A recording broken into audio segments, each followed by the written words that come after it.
Hello बच्चों, कैसे हो आप सभी। अपन कर रहे हैं क्वेश्चन नंबर 7। ठीक है, चलिए क्वेश्चन नंबर 7 10.2 का तो सॉल्यूशन करना स्टार्ट करते हैं। सबसे पहली बात अपने पास दिया क्या है, त्रिभुज एबीसी में माध्यिकाएं एडी बीई और सीएफ बिंदु जी से गुजरती हैं। डायग्राम अपन ने देख लिया, एडी बीई और सीएफ किससे गुजर रही हैं, जी से गुजर रही हैं। यदि जीएफ बराबर 4 सेंटीमीटर तो जीसी का मान ज्ञात कीजिए। ये जीएफ बराबर कितनी है, 4 सेंटीमीटर, तो ये जीसी का मान ज्ञात करना है। क्योंकि अपन को प्रमेय पता है, मैं ये डायरेक्ट एक बार ही लिख देता हूँ पूरी प्रमेय को कि केंद्रक क्या है अपने पास, जी है। केंद्रक जी पर सभी माध्यिकाएं 2:1 में विभाजित होती हैं। ठीक है, अब 2:1 में जब विभाजित होती हैं तो अपने पास क्या है कि जीसी अनुपात जीएफ,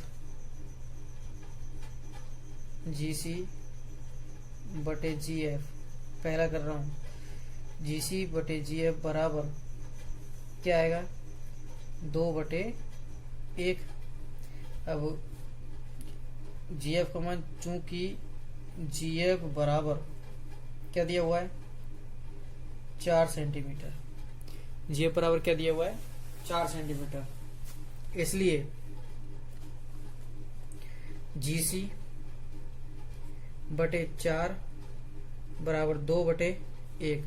बचत गुणन कर देता हूं, जीसी बराबर 8 सेंटीमीटर, तो ये अपने पास क्या प्राप्त हो जाता है, 8 सेंटीमीटर। चलो इसका सेकंड पार्ट करते हैं। सेकंड पार्ट में अपने पास क्या दिया हुआ है कि एडी बराबर 7.5 सेंटीमीटर। ये पूरा कितना दिया हुआ है, 7.5। अपन ज्ञात क्या करना है, जीडी। तो देखिए अपन को जो ज्ञात करना है उसको नीचे रखेंगे अपन। सबसे पहली बात अपन को 2:1 में लिखना है, तो एजी अनुपात जीडी 2:1। इसको लिख सकता हूं मैं एजी बटे जीडी 2/1। दोनों तरफ मैंने 1 जोड़ा। ठीक है, तो ये अपने पास जीडी, ये इसको एलसीएम जीडी आया तो जीडी से 1 का गुना किया तो जीडी आया, एजी एलसीएम 1 आया, 2 + 1 कितना आया, 3। तो मैं इसको लिख सकता हूं कि जीडी प्लस एजी क्या होता है, एजी प्लस जीडी क्या हो जाएगा, एडी अपॉन जीडी बराबर 3/1। अब चूंकि एडी बराबर दिया हुआ है 7.5 सेंटीमीटर, क्या दिया है, 7.5, इसलिए एडी का मान मैं रख देता हूं 7.5 बटे जीडी बराबर 3/1। तो मैं बज्र गुणा करता हूं इनका, यह आता है 7.5 गुना 1, उधर 3 गुना जीडी। मैं 3 को इधर ले आता हूं तो 7.5 बटे 3 बराबर क्या आएगा, जीडी। तो 3 का भाग देंगे तो क्या आएगा, 2.5 सेंटीमीटर बराबर क्या आएगा, जीडी। तो जीडी का मान क्या आया, 2.5 सेंटीमीटर। अच्छा आप देख लीजिए एक बार कि अपने को प्रमेय का हमेशा जब भी किसी एक चीज का मान दिया गया हो तो अब 1/3, 3/1 और 3/2 और 2/3 में कोई प्रॉब्लम नहीं होनी चाहिए। चलो अब चलते हैं अपन नेक्स्ट क्वेश्चन पर। नेक्स्ट क्वेश्चन है अपने पास, त्रिभुज एबीसी समद्विबाहु त्रिभुज है जिसमें AB बराबर AC एवं BC को BC का जो मध्य बिंदु है वो क्या है, D है। ठीक है, तो सिद्ध कीजिए कि परिकेंद्र, अंतःकेंद्र, लंब केंद्र, केंद्रक सभी AD रेखा पर स्थित है, इस AD रेखा पर स्थित है। देखिए अपने पास समद्विबाहु त्रिभुज बोला है तो मैंने टिक कर दिया कि ये दोनों बराबर हैं, तथा BC का मध्य बिंदु क्या है, AD है, तो ये भी बराबर होगा और ये भी बराबर होगा। तो आइए अपने इसका सॉल्यूशन करना स्टार्ट करते हैं। देखिए क्या है क्वेश्चन में, सबसे पहले दिया है कि त्रिभुज ABC एक समद्विबाहु त्रिभुज है। ठीक है, एबीसी क्या है? एक समद्विबाहु त्रिभुज है। ठीक है, अपने पास क्या हो गया? इसलिए ए बी बराबर ए सी दिया है, मैंने समीकरण 1 नाम दे लिया। तो दूसरी चीज अपने पास क्या दी हुई है कि बीसी का मध्य बिंदु डी है, तो मैं लिख सकता हूं कि बी डी बराबर डी सी, समीकरण नंबर 2। ये अपने पास दिए हुए हैं, सिद्ध करना है।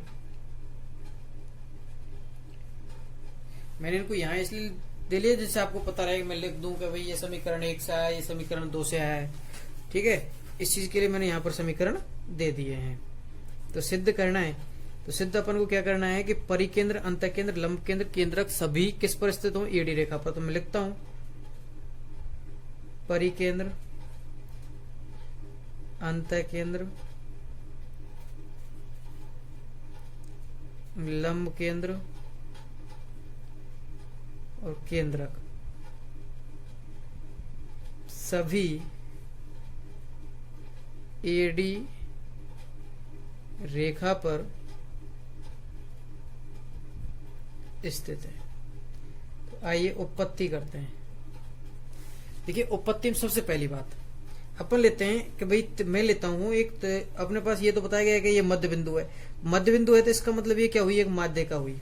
ठीक है, तो मैं लिखता हूं सबसे पहली बात, पॉइंट नंबर 1 कि चूंकि एडी में शीर्ष डी जो किसका है? बीसी का मध्य बिंदु है। किसका मध्य बिंदु है? बीसी का। अगर यह बीसी का मध्य बिंदु है तो अतः एडी एक माध्यिका है। अच्छा, ये एडी एक माध्यिका हो गई, इसका मतलब केंद्रक तो इस पे आना है कि जहां पर भी काटने वाले, मान के चलो इस जगह पर दो माध्यिकाएं और काटती हैं, इस पर काटती हैं या यहाँ काटती हैं, तो केंद्रक तो यही है।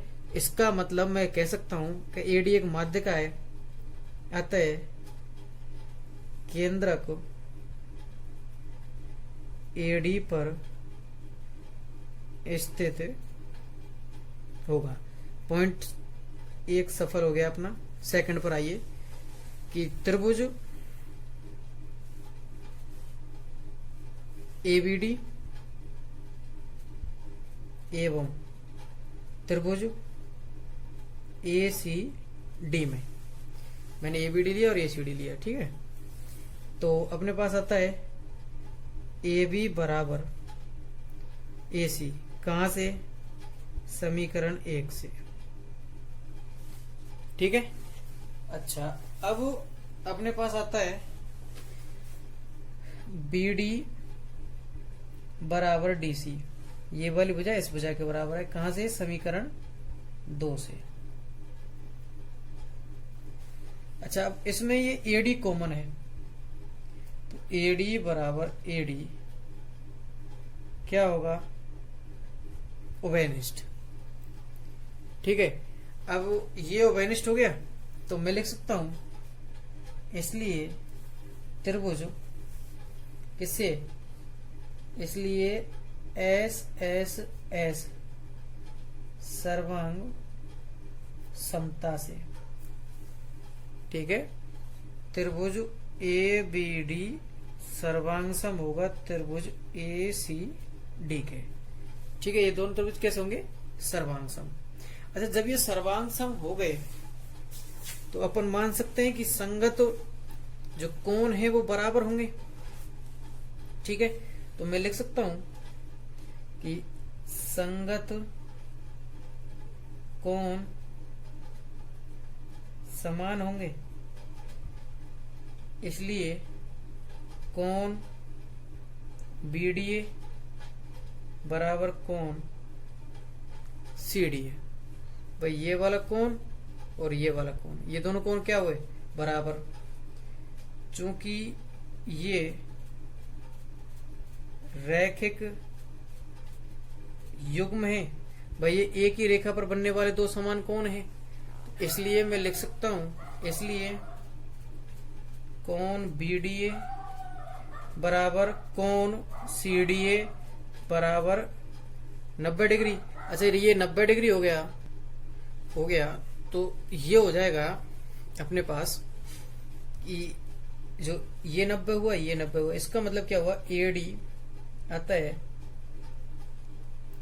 AD लंबवत BC। जब AD लंबवत BC अपन ने कर लिया तो हम कह सकते हैं, इसलिए AD एक शीर्ष लंब है। भाई जब शीर्ष से डाला गया क्या है, एक लंब है, शीर्ष लंब है, तो शीर्ष लंबों का संगामी बिंदु क्या होता है, भाई शीर्ष लंबों का संगामी बिंदु लंब केंद्र होता है। तो अपन कह सकते हैं अतः लंब केंद्र किस पर होगा, AD पर स्थित होगा। ठीक है, चलो अब इसका करते हैं अपन third point. Second point complete हो गया अपना, थर्ड पॉइंट। अच्छा थर्ड है, ये 90 है और ये 90 है, ठीक है, और ये दोनों बराबर है। चूंकि कोण BDA बराबर कोण CDA, ये कहां से है, इसको मैंने समीकरण नंबर 3 दिया, समीकरण 3 से, ठीक है। अच्छा कोण BDA बराबर कोण CDA बराबर क्या है, 90 डिग्री, तो बराबर 90 डिग्री लिखना भूल गया, बराबर 90 डिग्री, ये कहां से आया, समीकरण 3 से, एवं BD बराबर CD ये आया अपने पास समीकरण 2 से, या आप लिख सकते हो दिया है, ठीक है। अतः देखो ये लंबवत हुआ और ये दो हिस्सों में बांट रहा है, तो ये क्या हुआ, लंब समद्विभाजक। तो इसलिए अतः AD BC का लंब समद्विभाजक है। अच्छा ये लंब समद्विभाजक हो गया। अब लंब समद्विभाजक हो गया तो लंब समद्विभाजकों पर क्या बनता है भाई, किसी उसका रेखा का लंब समद्विभाजक उसके दोनों शीर्षों से क्या होता है, समदूरस्थ बिंदु होता है। इससे समदूरस्थ, इससे समदूरस्थ, तो उससे समदूरस्थ, तो जहां पर बनने वाला जो आएगा अपने पास वो क्या होगा, क्या होने वाला है, परिकेंद्र। तो मैं लिख देता हूं लंब समद्विभाजक क्या होगा, AD होगा। तो अतः या अपन लिख सकते हैं इसलिए परिकेंद्र AD पर स्थित होगा। अब आते हैं अपन इसके चौथे पॉइंट, अंतःकेंद्र अवस्था है। देखिए चूंकि अपन इन दोनों त्रिभुजों को क्या कर चुके हैं, सर्वांग सम सिद्ध कर चुके हैं, तो मैं लिख देता हूं कि चूंकि त्रिभुज ABD सर्वांग सम है त्रिभुज ACD के, तो इसलिए अपन क्या लिख सकते हैं, ये वाला कोण इस वाले कोण के क्या होगा, संगत कोण बराबर होगा। इसलिए कोण BAD बराबर कोण CAD, ठीक है, इन दोनों कोणों के क्या होगा, बराबर होगा। ये दोनों कोण क्या हुए, बराबर हुए। तो अपन लिख सकते हैं अतः भाई ये कोण दोनों बराबर हुए तो ये AD है जो इस कोण का समद्विभाजक है। तो मैं लिख सकता हूं अतः AD कोण A का समद्विभाजक है। अच्छा ये AD कोण A का समद्विभाजक है, तो ये क्या हुआ कि अपन लिख सकते हैं अतः भाई जो कोण A का समद्विभाजक होता है, कोण B का होता है और कोण C का होता है, तीनों कोणों का समद्विभाजक जहां मिलता है वो अंतःकेंद्र बनता है। तो इस पर क्या हुआ, ये कोण A का समद्विभाजक है, अतः